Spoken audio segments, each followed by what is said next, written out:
La Unión Europea presume de ser fuerte, de estar bien estructurada y de formar parte de un crudo puzzle del que nos protegería con mucho mimo y celo, mientras nos ofrece un futuro mejor, más cómodo, etc. Eso es el discurso, pero la realidad sería bien distinta. La Unión Europea es el hazme reír, particularmente de los países que la componen. Amigos, yo soy española y me consta que hay muchísima gente de mi país que insiste en que añora la peseta y ciertos aspectos de la vida de antaño. Pero no voy a entrar en eso ahora. Hoy vamos a hablar de otra cosa. Tenemos este análisis de Catejón, que es nada más y nada menos que un tanque de pensamiento, un think tank, y en el que nos comparte estos datos mientras tilda la política europea de vulnerable. Vulnerable. Siempre se ha dicho que la unión hace la fuerza, no es ningún misterio, y ese sería el primer punto débil de la Unión Europea. Que no es un sistema político completamente unificado, que se compone de un total de 27 miembros estados independientes. Es decir, que cada uno tiene sus prioridades y sus intereses adiós muy buenas. De hecho, las elecciones hoy día ya no se ven como una pelea entre políticos, sino más bien como una disputa entre sociedades, ya no secretas, sino discretas, entre élites. Y eso ya dice mucho de cómo funciona la política. El caso es que, aunque todos canten supuestamente al unísono y estén a favor de esos planes milagrosos de desarrollo y progreso, a la hora de la verdad, a la larga, todos barren para su casa. Esto se traduce en dos cosas. Primero, que puede conducir a un bloqueo en la toma de decisiones. Y segundo, que puede acarrear un debilitamiento de la influencia de la Unión Europea en la escena mundial. Está el Reino Unido, que se centra casi exclusivamente en Estados Unidos. Está Alemania, el país más grande de la Unión Europea, pero no actúa como una fuerza independiente en política exterior. Francia está empezando a manifestarse en ocasiones, pero esto depende en gran medida de la situación política interna del país.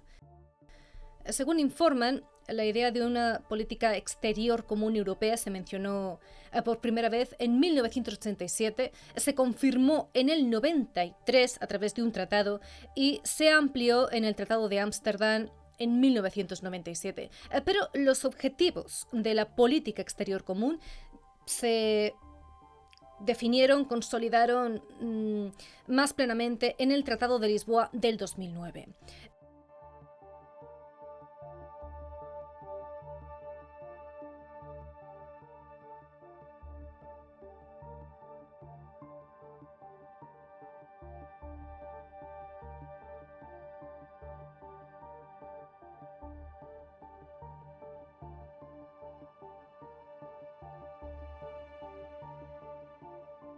Segundo punto débil de la Unión Europea: su déficit demográfico. Esta noticia que ven ustedes en pantalla no es sensacionalismo, ni exageraciones, ni un bulo, no. Esto es algo que acontece a nivel nacional y que afecta en gran medida a las zonas más rústicas. Pero es que, cruzando la frontera, nos topamos con lo mismo. Mientras dicen que las aulas del futuro serán de 8 niños y que conviene aguantar por el bien del planeta. ¿Qué les voy a contar a ustedes, amigos, que no sepan ya? Así que vamos a continuar. La sociedad representa lo que interesa a la población, a los ciudadanos que la componen. Al margen de lo que digan ya los medios de comunicación, que ya sabemos que todo depende de quién lo financia, dejando a un lado la propaganda, etc. Bueno, tenemos las acciones del prójimo. A mí, por ejemplo, me gusta centrarme en la gente que comparte cosas en común conmigo. No sé, por ejemplo, personas que encabezan una lucha constructiva, algo a favor de las cosas buenas, no sé, respecto al ámbito de la libertad de expresión o de prensa o la justicia, educadores críticos, escritores independientes, activistas. Si ese tipo de pensamiento ha tenido tanta fuerza que el propio sistema lo quiere eliminar, será que también es importante y más común de lo que parece. Quizá. Esa clase de pensamientos, amigos, también forma parte de los intereses de la población. También existe. También actúa. Pensamientos que se multiplican y llegarán a ser mayoría. O al menos yo tengo esa fantasía. Tengo ese sueño. No me quiero desviar. Como les decía, nuestra sociedad representa lo que interesa a la población.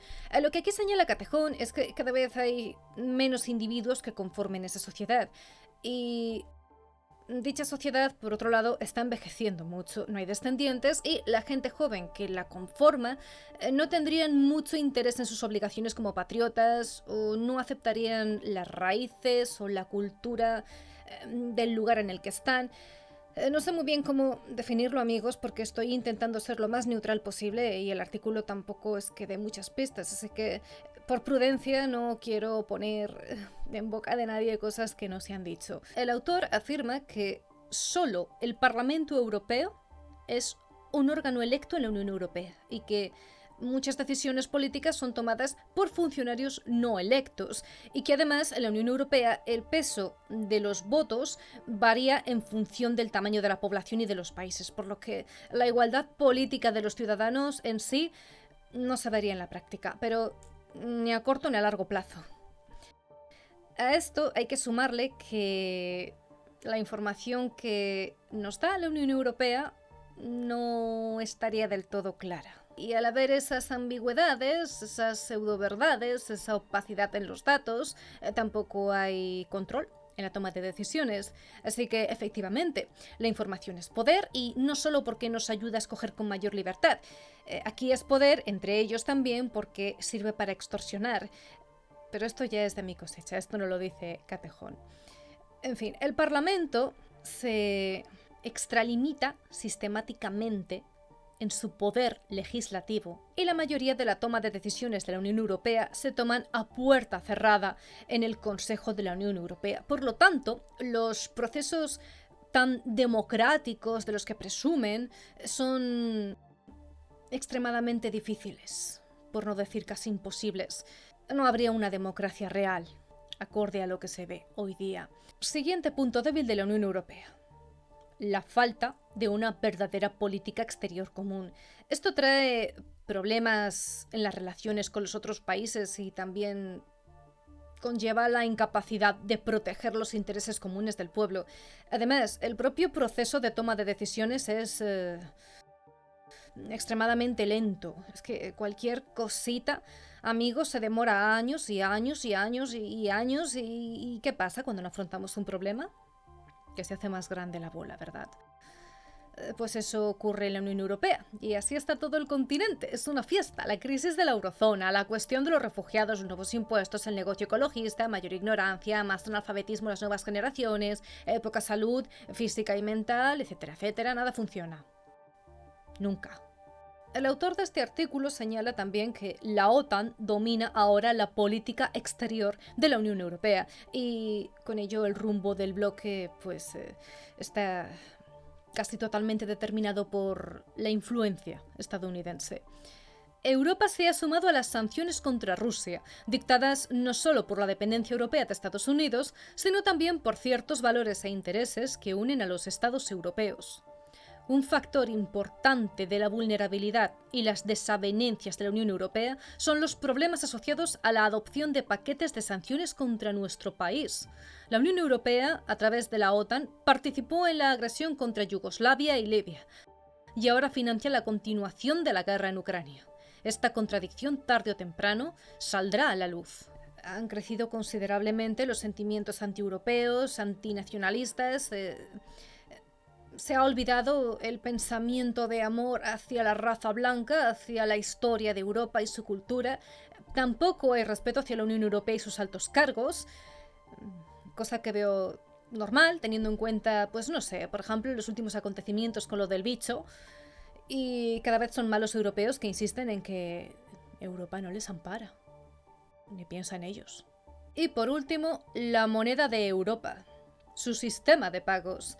La situación económica actual amenaza con una crisis global, el colapso del euro y el regreso de los países de la Unión Europea a sus monedas nacionales.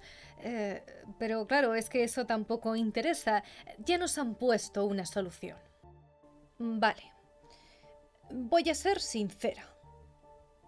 Yo aquí veo dos posibles interpretaciones. Habrá muchas más, pero bueno, por concluir. Primero, que la Unión Europea es una especie de entidad vendida a altas esferas con unos intereses más que turbios, como por ejemplo aquellos que tienen que ver con la destrucción de la población, la compraventa de futuros, de sueños, de esperanzas, y que se caracteriza por un hambre voraz por el dinero sin importar qué hay que hacer para ganar un poquito más. O dos, que la Unión Europea es más simple que una piedra.